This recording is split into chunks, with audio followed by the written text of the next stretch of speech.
ਅੱਜ ਮੈਂ ਤੁਹਾਨੂੰ ਜਿਹੜਾ ਨਾ ਜੀ ਸੁਜ਼ੂਕੀ 110 ਦਾ ਫਿਲਟਰ ਦੀ ਸਫਾਈ ਦਾ ਤਰੀਕਾ ਦੱਸਾਂਗਾ। ਅੱਜ ਮੈਂ ਫਿਲਟਰ ਦੀ ਸਫਾਈ ਕਰਨ ਲੱਗਿਆ ਸੁਜ਼ੂਕੀ 110 ਦੀ, ਔਰ ਗੌਰ ਨਾਲ ਦੇਖਣਾ ਕਿਵੇਂ ਹੋ ਰਹੀ ਹੈ।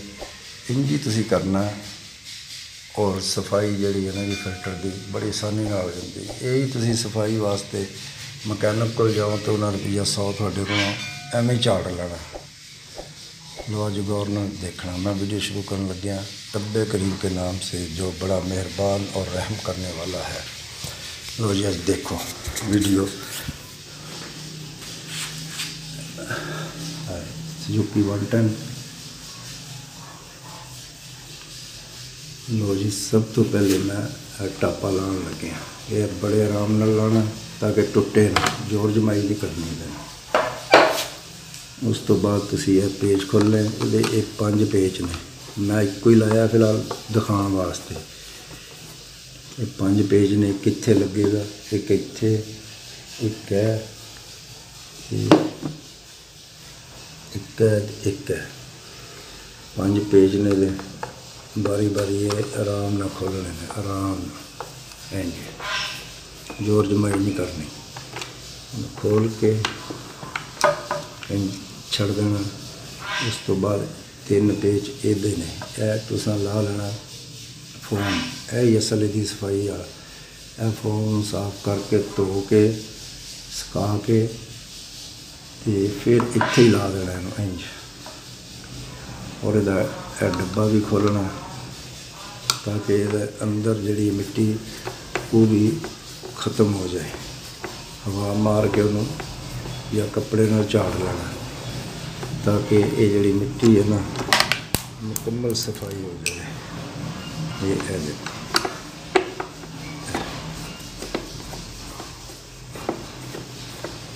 ये 3 पेज ने दे बारी बारी खोल लेने ने। जिहड़े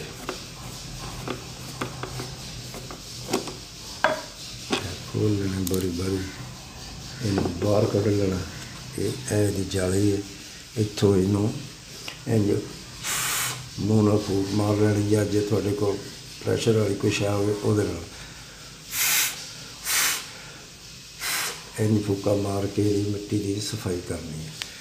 अंदरों भी सारी सफाई करनी इहदी करके फिर इनू इत्थे ही फिट कर देना। ये इंज फिर दे पेज कस देने हैं जी।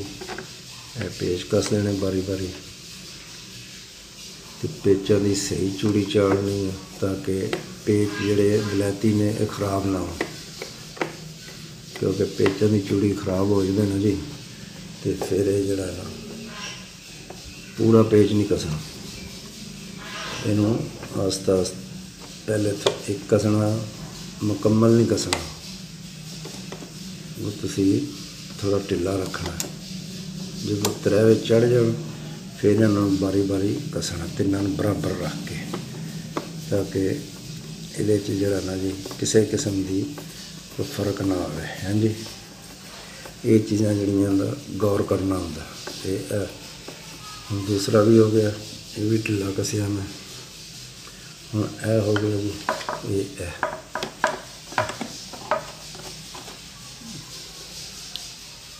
तीसरा पेज हो गया। ये 3 ही पेज होंगे हैं। ये तुसी जड़ा ना जी चूड़ी जड़ी है उसका खास ख्याल रखना, चूड़ी गलत नहीं चाड़नी ताकि ये खराब ना हो थोड़ा।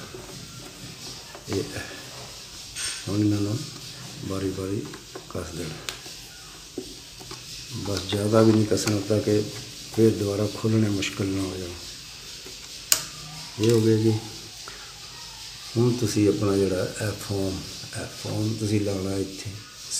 इन्हूं मैं धोया, धो के सुका के ते हुण इन्हूं मैं ला रहा है जी। ये अपने आप फिट हो जाते, जगह पूरी बनी है।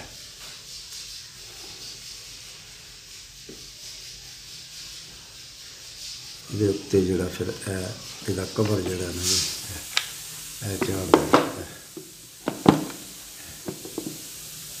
चाड़ देना उत्ते कवर।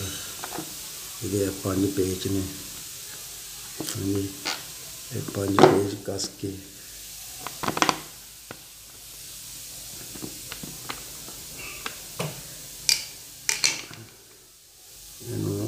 कस देना है।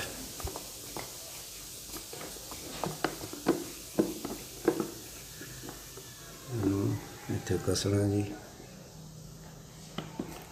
ये कस के 5 पेच ने, 1 2 3 4 5 पेच ने।